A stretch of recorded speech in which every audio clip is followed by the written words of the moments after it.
who were meant to safeguard their interests, to safeguard their secret, but instead they turned their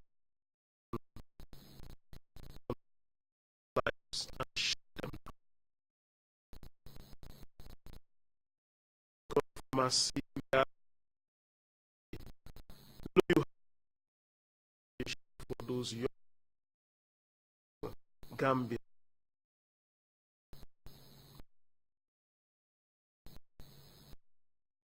Family members, for you parents and siblings who are still feeling the hurt in their heart. We ask that by your consolation, Lord, that you will console the hearts of their parents and their siblings, that you will bring about healing in their hearts, Lord. And the blood that have been spilled in this land, the Lord, you will have mercy. Have mercy so that such evil will never happen again in this nation. May our security forces learn to restrain themselves and to act in a civilized and godly manner. Heal this land for the bloods of those victims that have been slain for no just cause.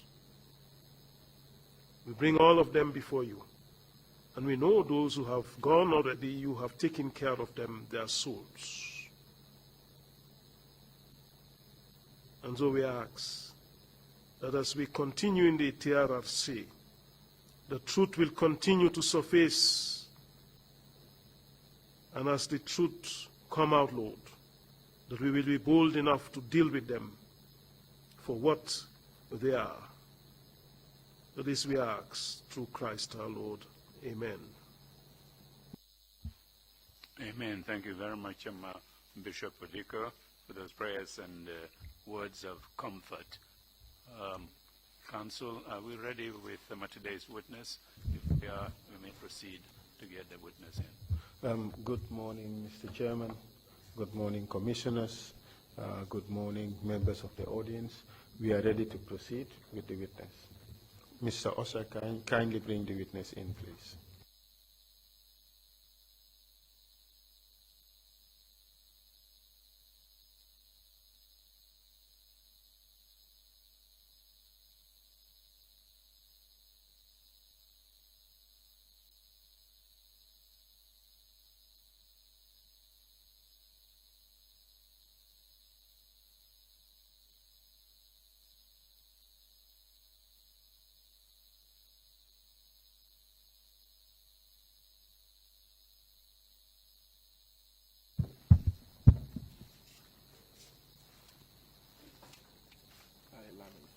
I, Lamin Fati, do swear that I'll speak the truth, the whole truth, and nothing but the truth. So help me God. So help me Allah.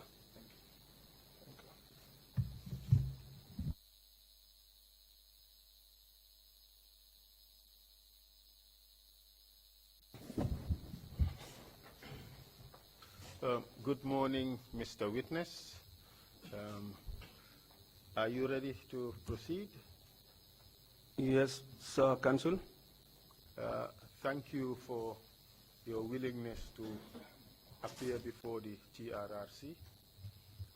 May I note for the record that when we first requested the opportunity to speak to you, you were in the United States and you agreed to return in order to also, among other things, talk to the investigators of the TRRC.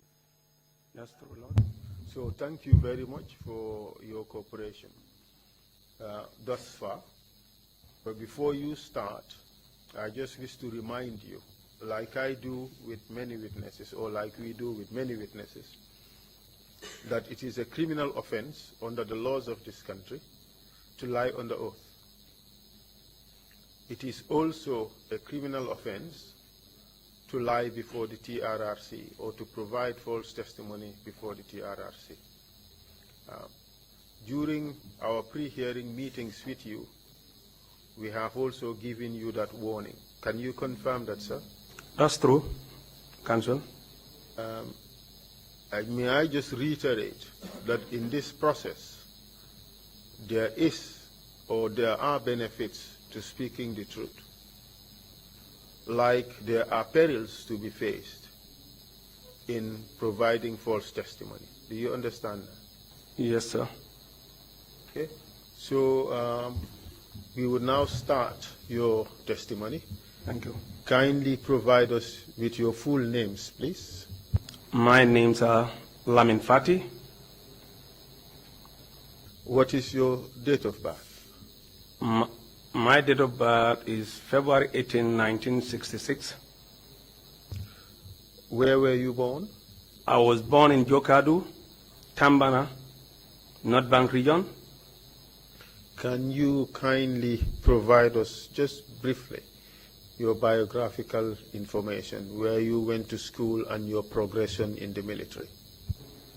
I was born in Tambana, as I said.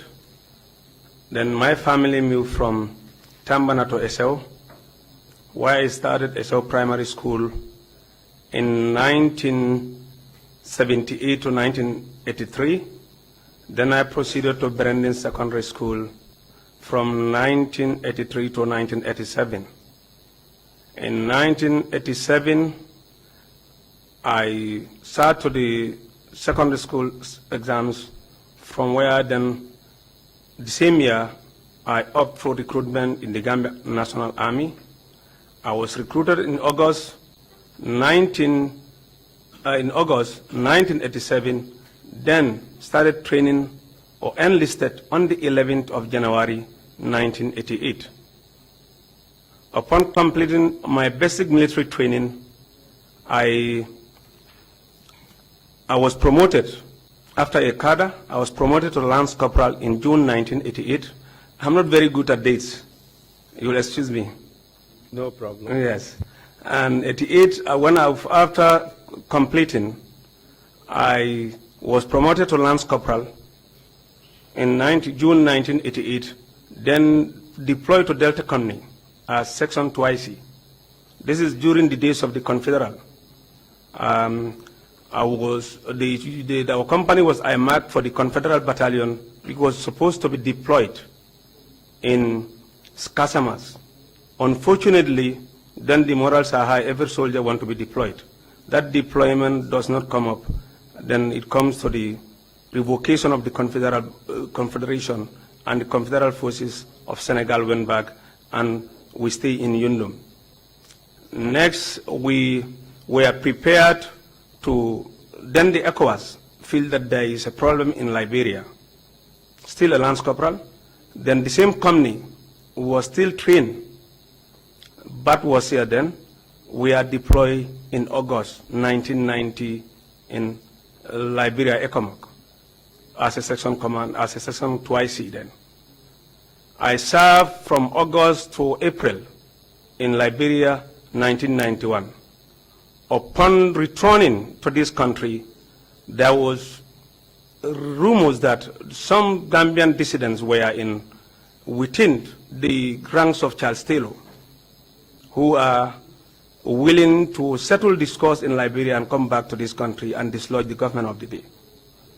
On returning, the nucleus of the Gambian Army Intelligence was formed. I was part of the pioneers of the Gambian National Army Intelligence.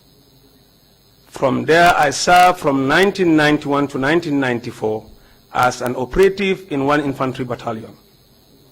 In 1994, after the coup, I was moved to Fajara Barracks to be in charge, still an operative, Lance Corporal, in charge of the military intelligence in Fajara Barracks, till in 1995, when Sana Sabali was arrested.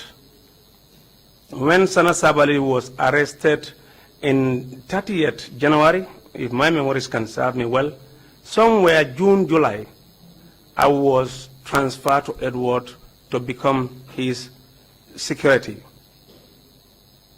Is that okay? Please proceed. We just want to have That's my... We take it beyond Okay. beyond 1994, up to your present position. Up as to a my major. present position, while I moved to State House. But summarize it, make it Okay. as short as I was possible. I was promoted to sergeant in 1996, or 95 or 96. These are a long time. I said, as I told you, I'm not good in this. Then in staff sergeant 1997, then to second lieutenant. I stayed as a staff sergeant up to 2004. I was promoted to staff sergeant. So you were a bodyguard until 1998, correct? 1998, yes. On Independence Day, I was redeployed. Independence Day, Independent, you know, that's 1998. unusual for a bodyguard to be transferred from a principal on an independent day. If my commanding officer is listening to me, he was the one who warned me just behind the presidential dais that I'm transferred to Fajara Barracks with immediate effect. He's Lieutenant Colonel Samabalde. He is the one who warned me that fateful day that I should return to barracks. Then I was there up to that February. When we closed, I went back to the house. That Independence Day, I went to Fajara Barracks, negotiated for a vehicle. I went to move my things from Cape House in Fajara. Then I went to squat in one house, in one of the houses in Fajara Barracks. That's where I was till I moved to my house in Esau. That's where I live still now. So when you were redeployed to Fajara Barracks, you became OIC, of Intelligence and Security. Yes. All right. Again. And in 2005, you went on an AU mission to Sudan, Darfur. Yes. And you returned in 2006 and became OIC in charge of Charge office Fajara? in Fajara. Charge office? Charge office Fajara. All right.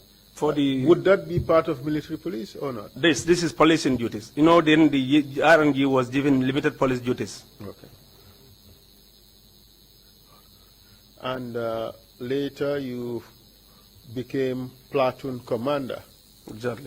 for the protective force of the AU mission in Sudan.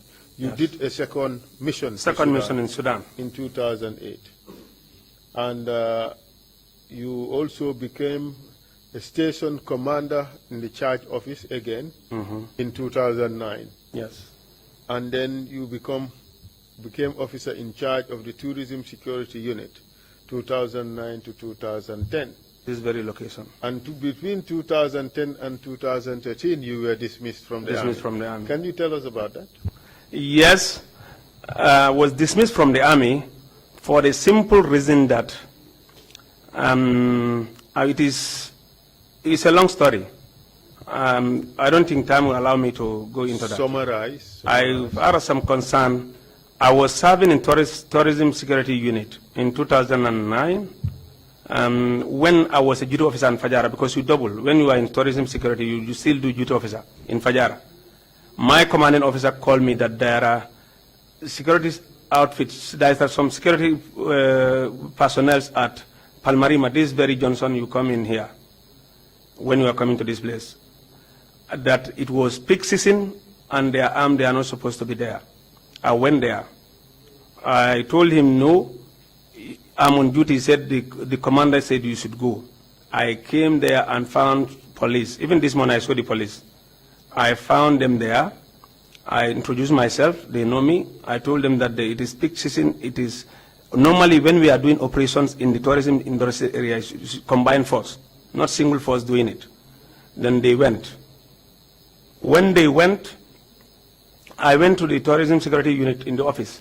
I come back. I found one PIU officer there. He was single. Then it was Kamara, I believe. He's still in the service. I'm sure he's still here.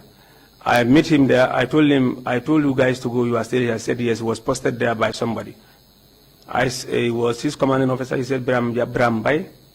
I told him, you should move. You are here to serve as a backup. If you have no other intention, you are serving as a backup to a police.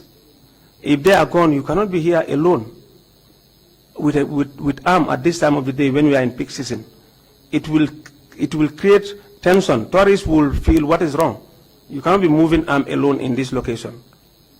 When I went to the beach, I come back, I found him there, I arrested him. When I arrested him, on moving, before I reached my office, my commander called me, then bah. He told me, Fatih, where is? I said, I arrested this boy, I'm with him, we are going. He said, wait for me. I said, you can meet me in the office. Then we went to the office. He came with then IGP.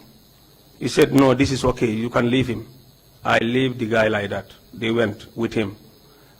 After some time in 2009, late 2009 or early 2009, when Lantombon Tamba and others were dismissed from the GAF, I was with, we were in the office till evening, around 5:36, when they were dismissed that very day, I went home.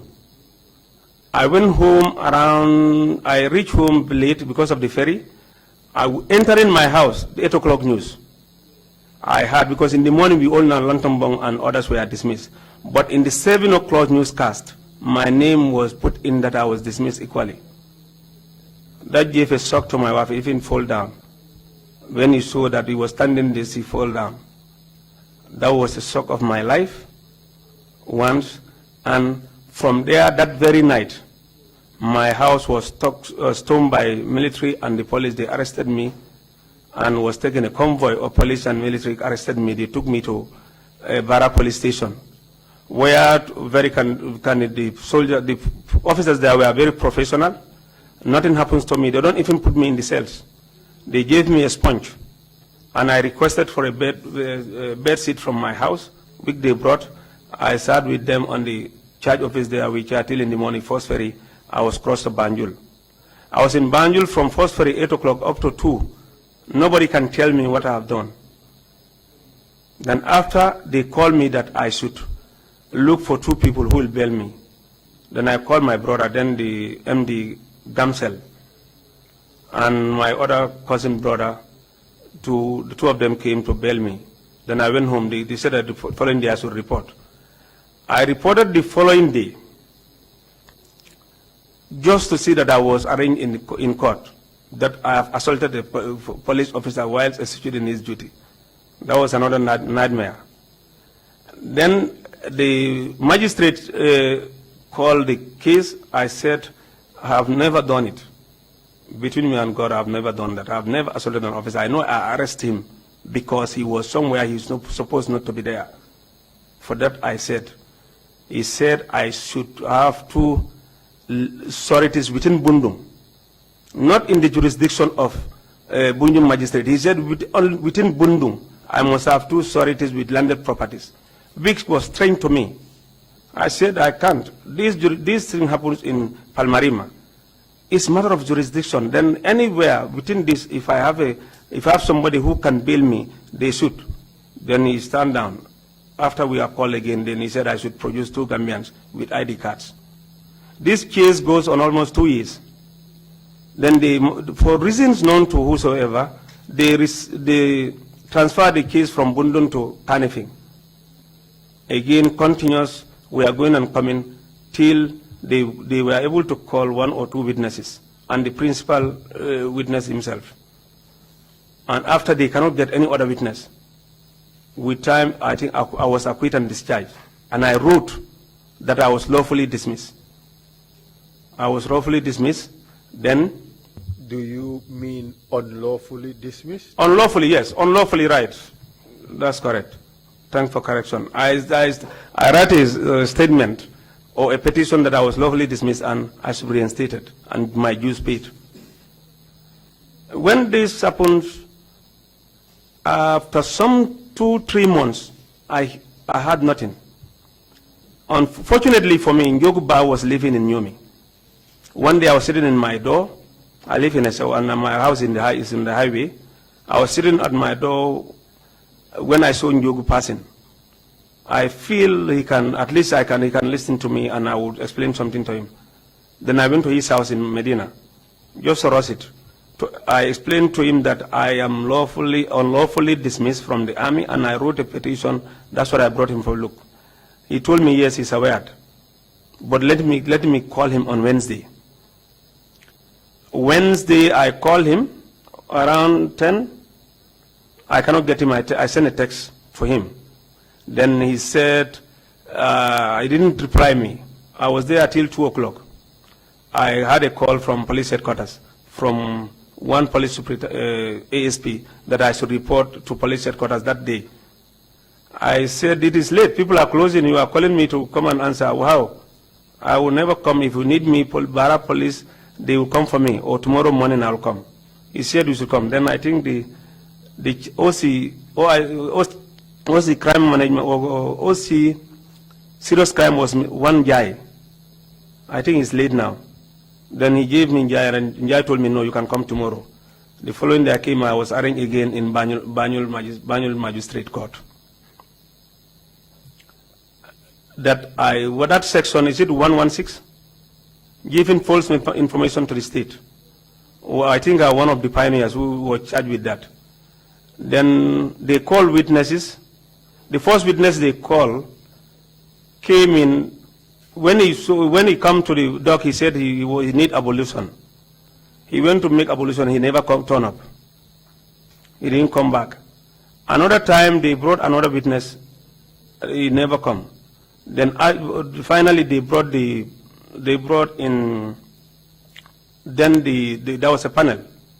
The chair of the panel, which is what was this false information charge about? What information did you give that was allegedly false? That I was unlawfully dismissed. That's the false information they charged me. In your petition to the government? In my petition to the government. Did you attach the decision of the court acquitting and discharging you? No, I didn't. Do you know what was the basis for the charge? Did they tell you what evidence they had suggesting that your claims were false? Presumably, what they are saying is my dismissal was lawful. Because for me, it's unlawful because I'm a commission officer gazetted. I've never received a letter that I'm dismissed. I just got my dismissal newscast from TV. Up till this hour I'm sitting here, I've never got my dismissal letter. Okay, proceed, please. What ultimately happened? Then that court too went on. We should avoid overlapping in our speeches. Exactly. Because the interpreters would not be able to capture that, and also the audio recording. Absolutely. So you allow for 3 seconds between our speeches. I'll also do the same. Understood? Thank you. So kindly tell us what happened to this charge. This charge too, they brought the chairman of the panel. The guys, when he swear to the Quran, he cannot move. It's like he was shivering. I think he knows he doesn't want to talk maybe to me. Then he was like he wanted to fall down. They carry him. This is 9 Sanyang. I'm sure he's listening to me. He's at police headquarters. They carry him. He was seated somewhere, and they put the fan on. They asked him whether he can continue. He said no. He can no more continue. Then that's it. They adjourned it the following day. This adjournment goes on up to almost going to 1 year. Then finally they brought in, then Sabaji, when this thing was happening, he was the IG, but he was in prisons. When they brought Sabaji, then IG, he just speak in verbatim what I wrote in my statement. Then that's where I was acquitted and discharged. I think one of the journalists I saw this morning was in that courtroom that day. I saw the guy here. Just a moment. You said Sabaji, was he a witness to the trial or not? No, he was a witness. They brought him. He was a prosecution witness. And he regurgitated read what I wrote. Verbatim what you wrote. How is that possible? I don't know. Because I think the time I wrote that it was IG, I don't know. But he's almost the same thing I wrote. That's what he narrated, and I was acquitted and discharged by Coyote, I believe. Is it? In which court were you charged? Banjul Magistrate. The previous one was, sorry for that. The previous one was Kanifing magistrate. Bundun, then Kanifing, then from Kanifing, Banjul magistrate. So you were acquitted and discharged? And discharged. And this would have been in 2013, right? 13. And what happened afterwards? 2012. This is in 2012. Okay. And what happened afterwards? From there, I was doing petty trading home. All of my distance, because I have a family, I need to live. I was doing petty trading, buying cement from Senegal, bringing it on road, selling. Till 2013, I was called back. They brought a letter to me in my house. One lady still serving in the army brought that letter. I saw the letter that I was reinstated and promoted to, because my seniority was seized. All my colleagues are already majors. I was promoted to major and posted to Yundum as 2IC. That's why I'm still. How do you consider, you said your dismissal was unfair. Very well. And during that 3-year hiatus, was life easy for you? It's not. Thank God I was doing petty trading, as I said. So how did it feel to you? Sir? How did it feel to you at the time to have your rights so blatantly violated? I feel that was very bad. Very bad. You were angry, weren't you? Very well. Thank you very much. So you were reinstated in 2013, and your seniority was restored. You became a major 2IC at 1BN. No, my seniority was never restored. But you were brought to parity. Major. Yeah, Yes, you were brought to parity with your colleagues. Yes. You became major. So now we have to take your mind back to 1994. Thank you, sir. When you were a lance corporal, I think. So do you recall the events of November 10, 1994? 1994, November 10, rightly. Council, I was serving, as I said in my statement, in Fajara Barracks as OIC intern security. What happened? Where were you that evening? That day we were in barracks, the whole day. In the evening... In fact, let's start your testimony from before the evening. There was supposed to be a meeting at the barracks. At the Fajara. Can you tell us about that? There was supposed to be a meeting because I am the advisor to the commander. I'm always with the commander as OIC in charge, intern security. Commander told me that the council members are supposed to come here because there is this rumor that there will be attempted coup. By council members, who are you referring to? I'm referring to Edward Singate, Sana Sabali, second lieutenant then. I believe they are all second lieutenant or captains. Sadibu Haidara, Yankuba Ture.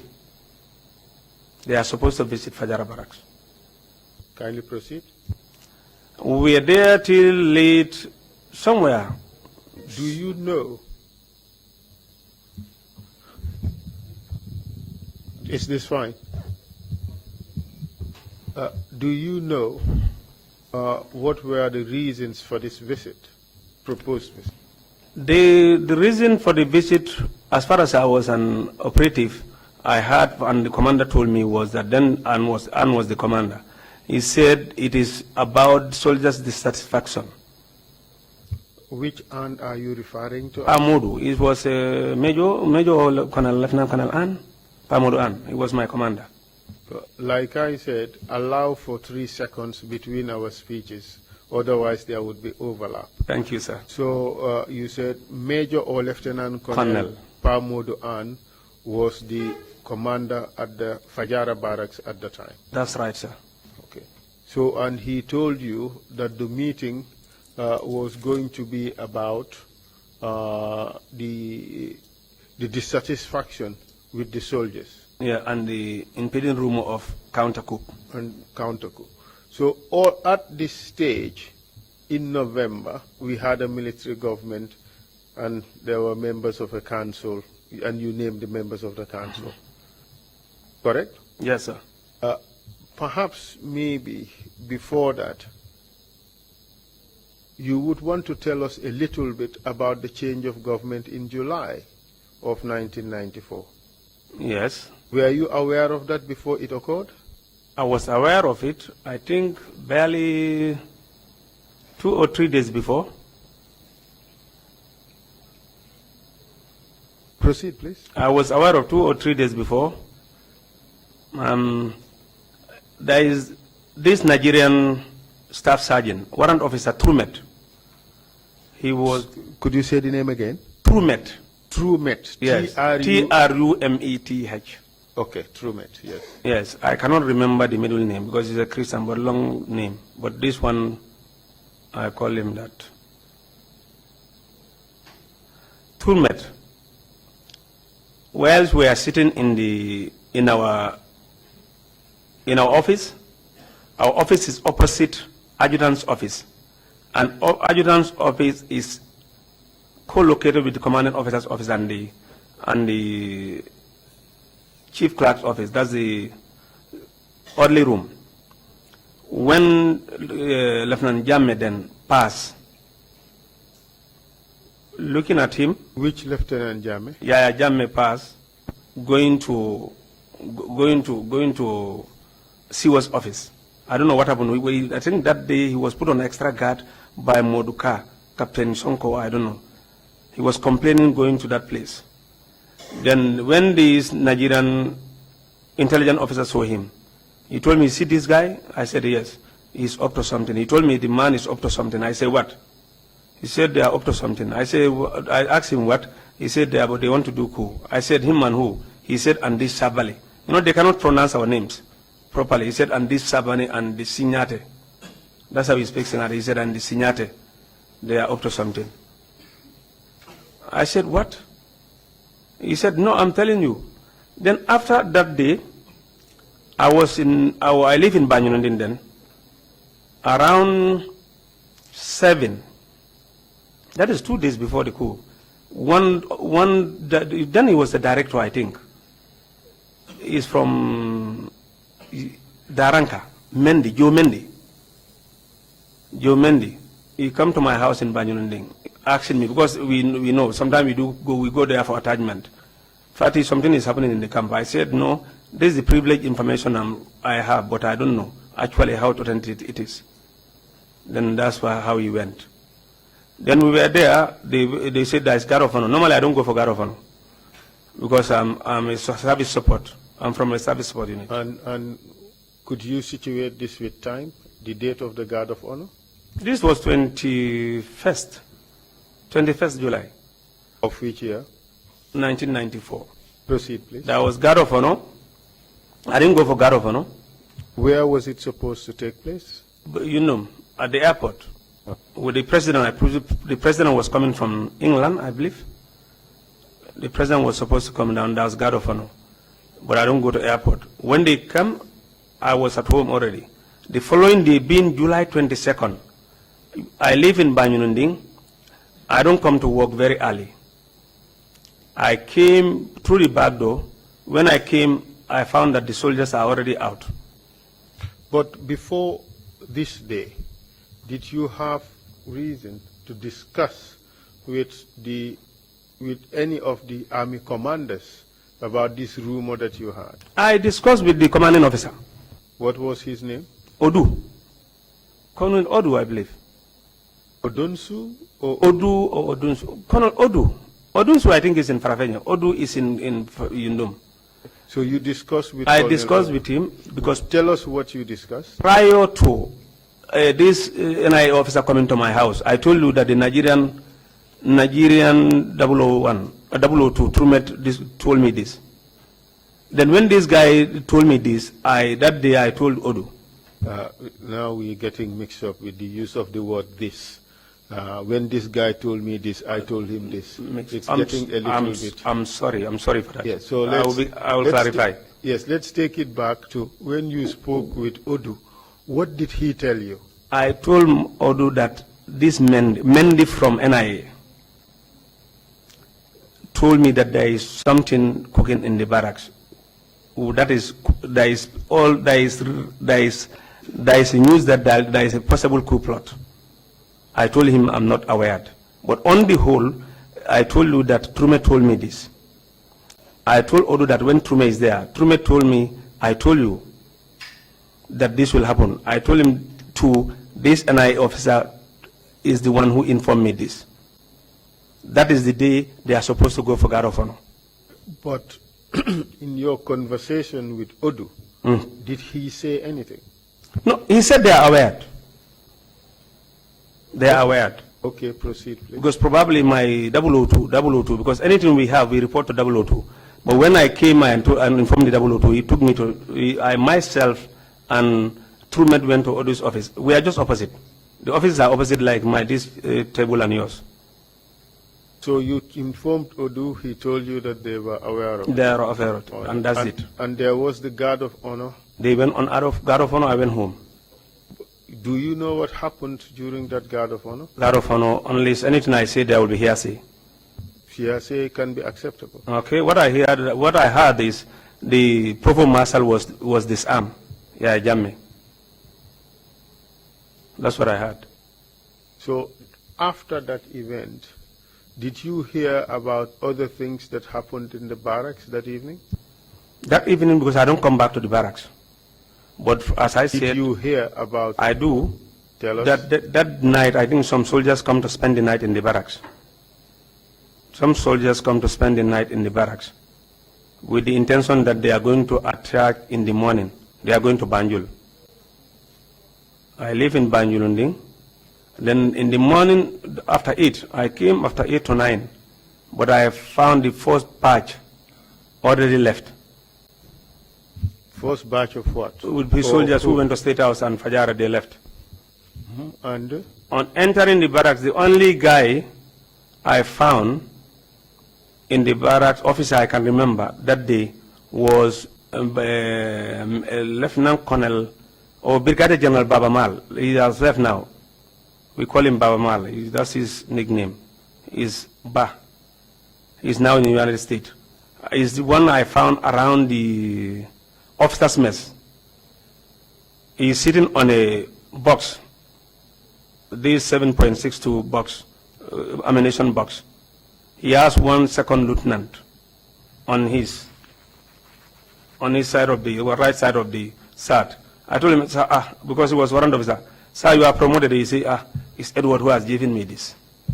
I said, but where is the other one? He said, he hung the other one. This one, he has given it this. I said, now you are an officer. He said, yes. Then I was there, just curious to know what is happening in Banjul.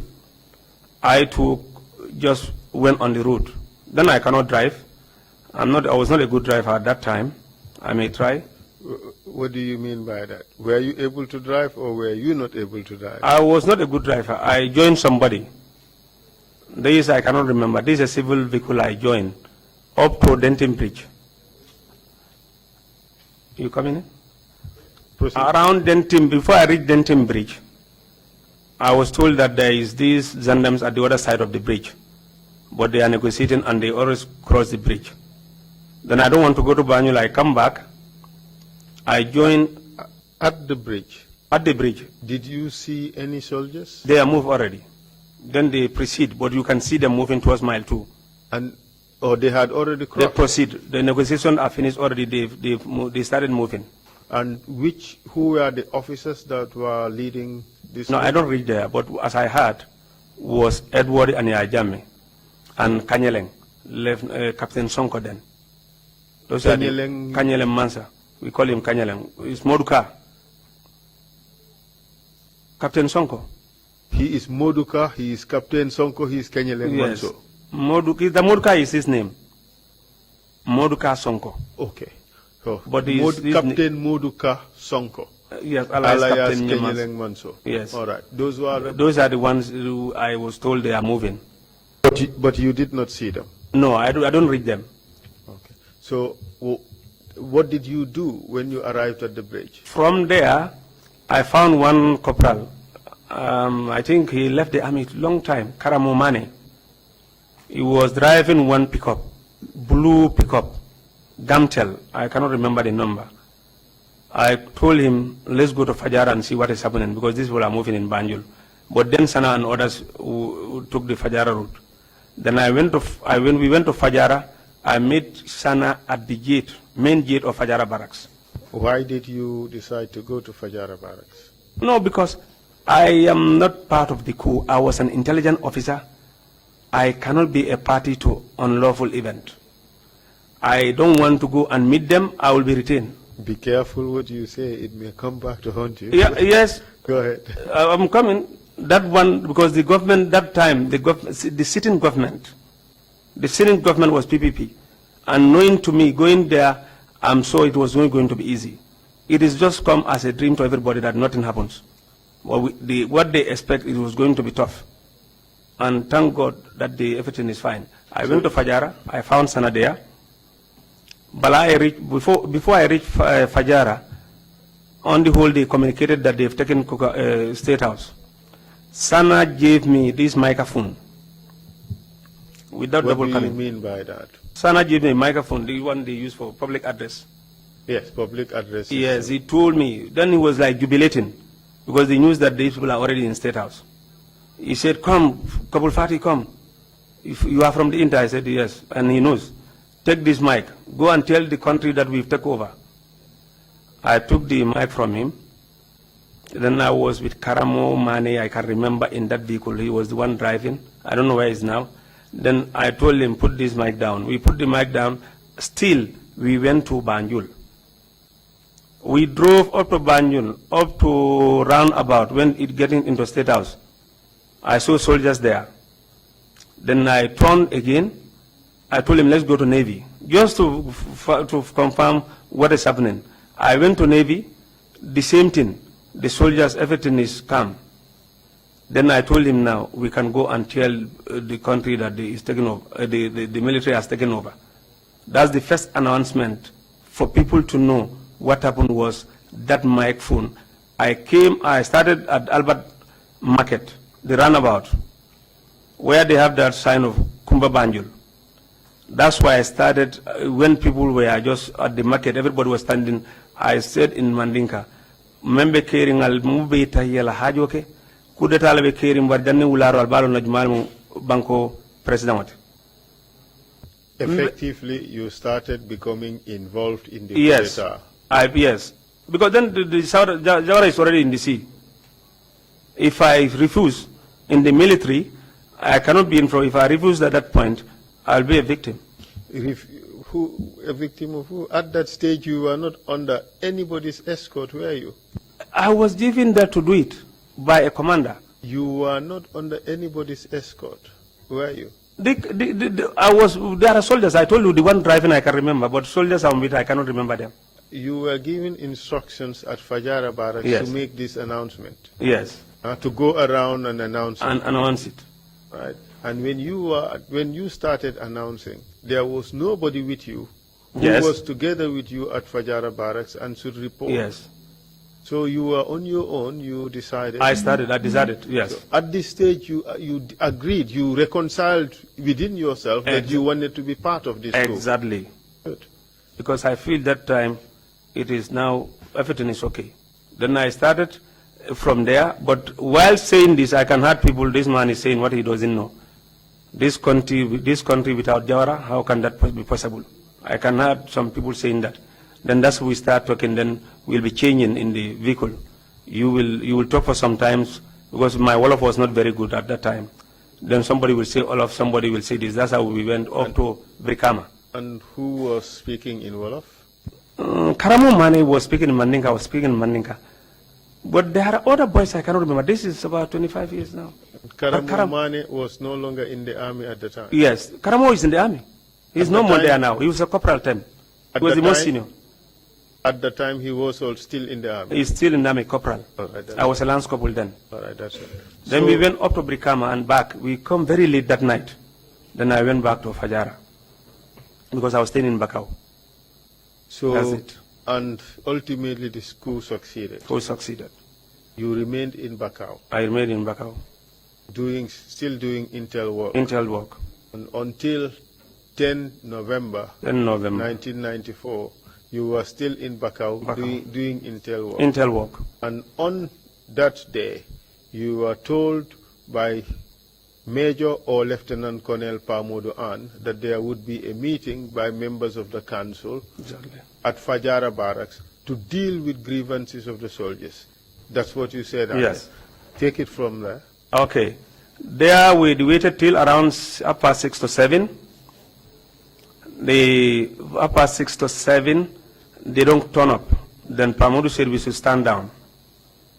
Stand down meaning we can disperse. In the military term, stand down, because we are standby. Then I went to my house. I was living in Fajara. I went to my house and said, let me relax. I was in my house till around 10:30 to 11. I can't specifically see, no. I heard people agreeing just over my window in all of dialect that I will wake him up, don't wake him up. Don't call him, I will call him. Nako e, bulko e. I come to realize that this is one Chama. I recognize the voice of Chama and the husband. They are my neighbors. We lived in the same building. At this time, this couple Barrow was a guard in Yundum that particular night, November 10. He was either the guard commander or twice because he's a corporal already. Corporal, you will be a guard commander where there is no sergeant, or twice when there is a sergeant. Then he come to evacuate his family from Fajara Barracks. But Chama, because we are neighbors, he doesn't want to go and leave me. Do you recall Chama's full name? I think it's in my statement, but I forgot the name. But it's Chama. Is it? Would Amicham ring? Amicham, exactly. Slim somebody. I have never seen since that night. I don't see him again. Her again. Right. I don't see her again. From that night, Chama told me through the window. He wanted to then his husband just come in and say, my brother, there was a meeting in Yundum and it doesn't end in terms with these people, and there is all possible means that they will attack Yundum and here. That's why I come to evacuate my family. For your own safety, I think there is a need for you to move out of this place. When they left, I just get up. I said, let me get out of this place. But what come to me first was I was going to leave it. I was going to spend the night with my friend in Bakau. But coming out through the back door. This is around 10 p.m. you said? Yeah, 10, 11. 11, thereabout. Yes. Proceed, please. But it was night. I know it was night, still night. When I come out 2 months on Dumbbell's photo studio on the left, you have this PWD, Hariala, Bakau. In opposite, you have the gas station. That's why I stood for a while and said, it is not wise for me to go and spend the night in town. At this time, what was the situation in the camp? It was like nobody. There is a lot of soldiers in the barracks, but then you don't know who is who, because there is all indication that this is a coup at that night. Were they armed? Yes, people were taking arms. Because when I was even coming out of the barracks, I met soldiers with arms. Because it was night, I couldn't tell who is who, but you can see soldiers with arms. Did they ask you where you were going? No, because there is a sentry. If you know Fajara Barracks, when you are coming out, the current school was a distance from the way we can come out. The sentry man or the guys who were there under that tree, orange tree, were saying, who is that? Where are you going? I told them, I'm coming. Then I just go out. At that place, I stop and think going to spend the night with my friend in town was not wise as a staffing member of the Gambia Armed Forces. Why? Because if I'm not known anywhere, any location where I can justify this time where I am, I'll be in trouble. And I have an obligation to report the matter. This guy told me there is all indication that there will be attack. That's his version I had. But the authority at the time was the council members. I feel whether the council members are aware that this is a possibility as they leave Yundum. as what this man is, Barrow is telling me. I decided that then the nearest point of sanctuary for me was Edward Sangate's place. Edward lived behind YMCA, where Chebasise used to live. That would be where? Canifing. Is it Canifing? You know, these combo places I'm not used to. I may be referring to Kersering when I'll be saying Joshua. I think that's one you should help me. I'm not used to combo. I live my life in Nyomi. So, but you knew where Edward's house was located? Yes, this is behind, is it Fajara? Is it Fajara? Behind YMCA, just... You managed to find your way? Yes, I managed to find my way there. All right. Then arriving there, I knocked at the door, at the gate. One of his guards, you know, he has a home guard. Go ahead. You know, he has a home guard. Do you Edward. recall his name? His name is Canton Marena. He is currently working with the Central Bank of the Gambia as a security or a driver, because he does both. When I knocked, he responded, "Who is that?" I say, "It's me, Lance Kobul Fati." When I said that, he said, what's wrong? I said, "I want to come in. Can you open for me?" He said, "No." I said, "I want to talk to the minister." He said, "The minister is in Banjul. You cannot talk to him." And then I told him, "Open the gate for me. There is uncertainty in the barracks. I feel not secured because I'm an operative. I feel I should report to the minister." He said, "The minister is not here." I said, "If the minister is not here, I can come in." He said, "No." There I attempted to jump. He said he will fire me. I said, "If you fire me, you better kill me, because if you don't kill me, I'll fire you. I'll fire back because I'm armed with pistol." I told him that. Then I jumped over. While standing with him, talking, I can see Edward's mom looking through the window. Then he called Marena.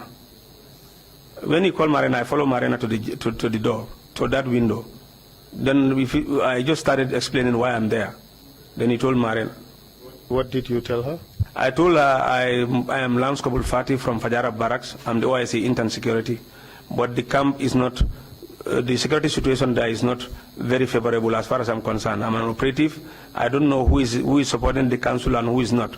And that's why I'm here to report to the minister. And he's not here, I cannot go back. I want to spend the night here. Then the old woman told Marina, "Yes, you can leave him."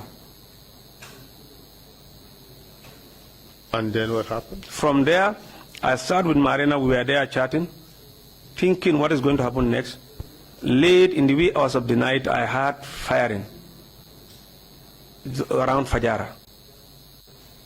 I cannot understand how. Then it comes to me that this one is no more a dream, or it's reality.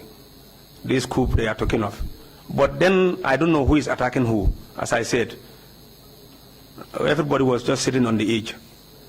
Until in the early hours of the morning, I heard the voice of then Vice Chairman Sana Sabali that there is a skirmish, there is a foil coup, and during the skirmish, some people lose their life. Through which means did you hear his voice? Radio. Proceed. Then these things are not much, but radio. And what happened afterwards? From there, we sat there till late in the afternoon. Edward came in with his bodyguards then, and there were two.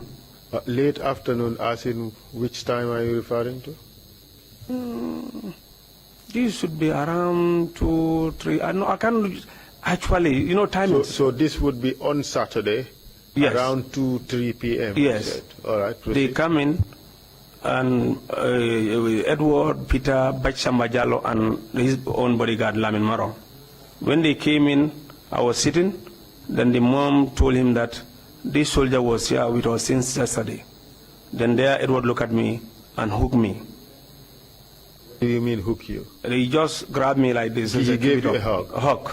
All right. And say, "Thank you." So your testimony is that from after 10 p.m. the night before, you went to Edward Singate's house and you spent the night there. Yes. So throughout that period, did you or did you not leave Edward Singate's house? I left after they went back. They went back to State House. Oh, I don't know where they went to. When they leave, that's the time I went back to Fajara. When Edward Singate returned to his home between 2 or around 2 to 3 p.m., you were there. His mom explained to him what happened and why you were there. He gave you a hug, and thereafter they left again, and you don't know where they went. Yeah, we eat together because they spend time. We eat together. Then they went out again. Did you go with them or did you not go with them? No, I don't go with them. I went back to Fajara. Can you kindly tell us what was the situation at Fajara Barracks when you went there? That was calm, completely calm, completely calm. That day was lonely. The camps were empty. Did you meet anybody there? Yes, I was with my TRRC. I was with my TRRC. The second one I worked with, that was a couple. This tall couple, he's late now. Sidi, I forgot this. It's amazing, I can forget this. Sidi Koli. Did you meet any other soldier at the barracks apart from Sidi Koli? Yes, the commander was there. Then Ann was in the camp, and others.